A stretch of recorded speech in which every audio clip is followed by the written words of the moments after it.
Let me be clear. Donald Trump is using our service members as political props and as pawns in his illegal effort to militarize our nation's cities.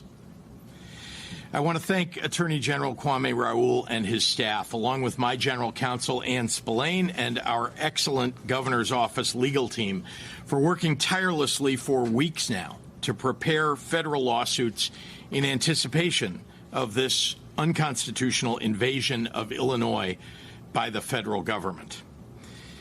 For weeks now, Donald Trump, Kristi Noem, and Gregory Bovino have brought their militarized CBP and ICE agents to the streets of Chicago to cause violence and chaos in this city. They need to stop inciting our city's residents.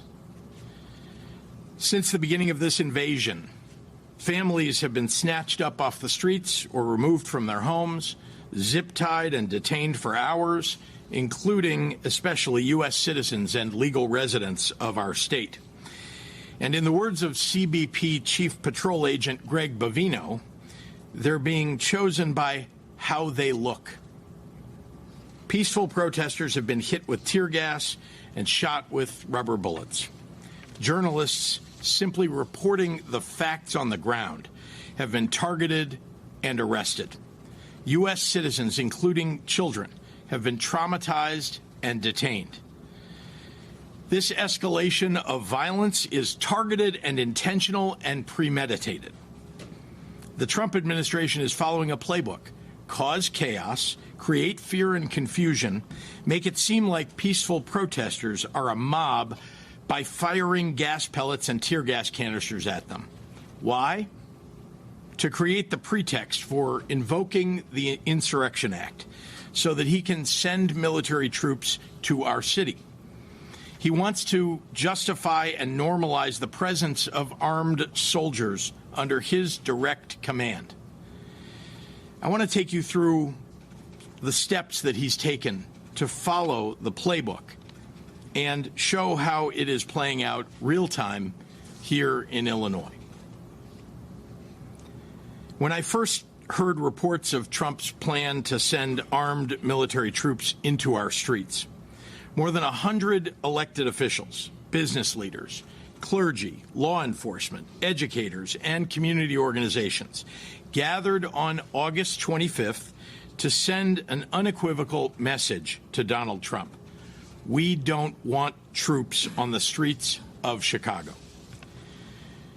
There was never an insurrection or an invasion on the ground that justified the deployment of the military to our American city. We stood out there on a beautiful day at River Point Park to make that point. Donald Trump's deranged depiction of Chicago as a hellhole, a war zone, and the worst and most dangerous city in the world was just complete BS. He clearly has decided to declare war on a great American city that has the lowest homicide rate in 60 years, in a state that has record employment and near record tourism. And he's done it for some unspoken reason. I spent the days and weeks following that out and about in our communities, in Bronzeville, in Austin, in Little Village, Berwyn, South Shore, and others, walking and talking and listening to real Chicagoans and local business owners, something Donald Trump, Greg Bovino, Tom Homan, and Kristi Noem have never bothered to do. No insurrections, no invasions. The folks in the neighborhoods do not want armed troops marching in their streets. When it comes to public safety, they want civilian law enforcement when they need them, and jobs, and after-school programs for kids in the neighborhoods. They do not want Donald Trump to occupy their communities. Then the Trump invasion began. Since ICE and CBP announced their operations on September 8th, our people have been subjected to violence, intimidation, and harassment. They have struck fear in our communities, including, notably, fear in the hearts of U.S. citizens. Trump and the thuggery that his agents have brought has actively made us less safe. Less than a week later, on September 12th, ICE shot and killed a man in Franklin Park, a nearby suburb of Chicago. His name was Silverio Villegas Gonzalez. Reports say that he had just dropped his kids off at daycare and was headed to work. Shortly after that incident, ICE issued a statement justifying the killing, saying that the federal agent was seriously injured, sustained multiple injuries, and was dragged a significant distance. Immediately, we were left with more questions than answers. Efforts to stop Trump from sending in the National Guard. Well, this all starts when you have a president that bases his impressions of the world on social media gossip and trolling. And so last Sunday, we got an order that said, hey, they're going to bring in or federalize the Oregon National Guard. We were in court within 6 hours, filed a lawsuit, and then sought what we call a temporary restraining order, which effectively would just pause the president's actions. On Saturday, we were successful at 4:30 p.m. We get this order that says, hey, President, you got to stop. Within hours, we hear that the president is now trying to bring the National Guard from California into Oregon. We filed another temporary restraining order. Several hours later, the next day, we hear that he's trying to bring the National Guard from Texas into Oregon. And ultimately, yesterday, you had an exasperated judge who effectively said, hey, you can't do this. There's no justification for using the U.S. military in Oregon in the very stringent standards that Congress outlined and gave power to the president. So that's kind of where we are. Federal government has appealed this, and we're waiting to hear back to see whether the Ninth Circuit Court of Appeals is even going to listen. Let me show you what Trump said is happening in Portland, and I'll give you a chance to fact check him on the other side. Portland is burning to the ground. You have agitators, insurrectionists. All you have to do is look at the television, turn on your television, read your newspapers. It's burning to the ground. The governor, the mayor, the politicians are petrified for their lives. So these are the facts that we have. I just want to give some police data. 2 arrests were made at protests over the weekend and 36 arrests at protests in 4 months. What do you, I think a judge theorized that maybe he was looking at some old newsreels. I mean, what is he talking about and what is really happening? Who knows what he's talking about most of the time, right? I can say I'm a Michelin star chef, but it doesn't make it the case. He says things, and that's why the courts are here, because this is a president that is known for making his living on, saying inflammatory things on social media, impromptu, some things that feel very unhinged from reality. But that's why our court systems are so darn important, right? We're able to come in, present real facts, as you've noted, and a judge that was appointed by President Trump sat there and said, hey, the facts that you're presenting in court just aren't true, Mr. President. In fact, it's always a bad sign. And I think it's actually a little bit embarrassing that the lawyers for the federal government came in and were actually citing the president's quotes on Truth Social. That's how far they've gone down the hill in the federal government in the court system. So that's why we won the case as we're moving forward, or I should say we won the motion, and we intend, if those facts stay the same, we expect that result to continue.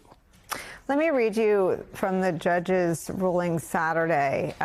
It's about resisting government overreach. Quote, this country has a long-standing and foundational tradition of resistance to government overreach, especially in the form of military intrusion into civil affairs. This historical tradition boils down to a simple proposition.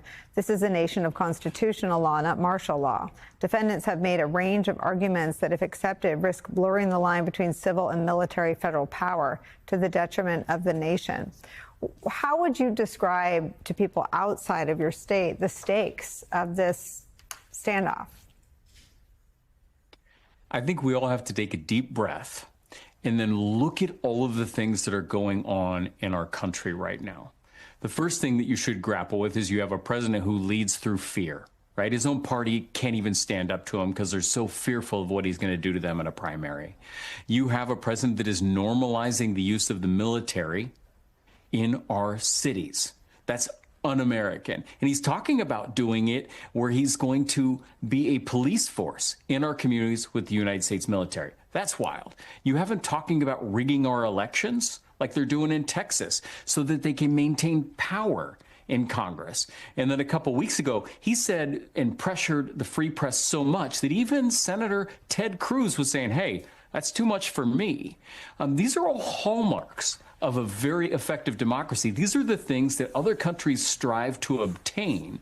And he is attacking the core of these things. And that is where I think we all have to be concerned. And that's where, just as Americans, we have to stop, we have to push back, draw a line in the sand. And then while he's doing all that, he's yanking health care away from people. He's passing. Wow, that was intense. What we just heard in the clip really highlights a critical moment in American politics. The reported attempt by the Trump administration to deploy federal forces into cities like Chicago and Portland, and the pushback from state leaders.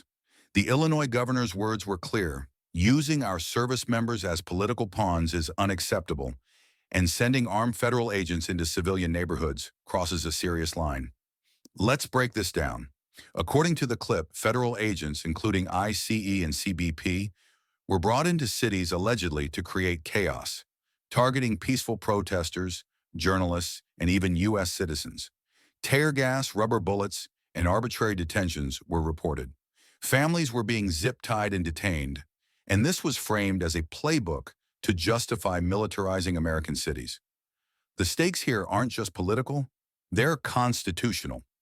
Using military force domestically without clear justification directly challenges the principles of civilian oversight and civil liberties. What struck me most was the contrast between perception and reality.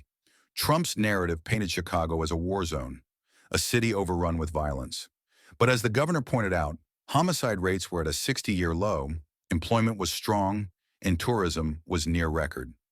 Local residents, business owners, and community leaders wanted to focus on real safety solutions, jobs, after-school programs, and trusted civilian law enforcement. Not armed soldiers patrolling their streets. This is more than a local story. It's a national warning. When fear is used as a tool of governance, when protests and journalism are framed as threats, the line between democracy and authoritarian control blurs. But the clip also shows hope. Courts stepped in, temporary restraining orders were issued, and legal action reminded everyone that constitutional limits still matter. At the end of the day, this isn't just about Chicago or Portland. It's about vigilance. It's about citizens and leaders standing up to power when it overreaches and defending the rule of law in the face of intimidation.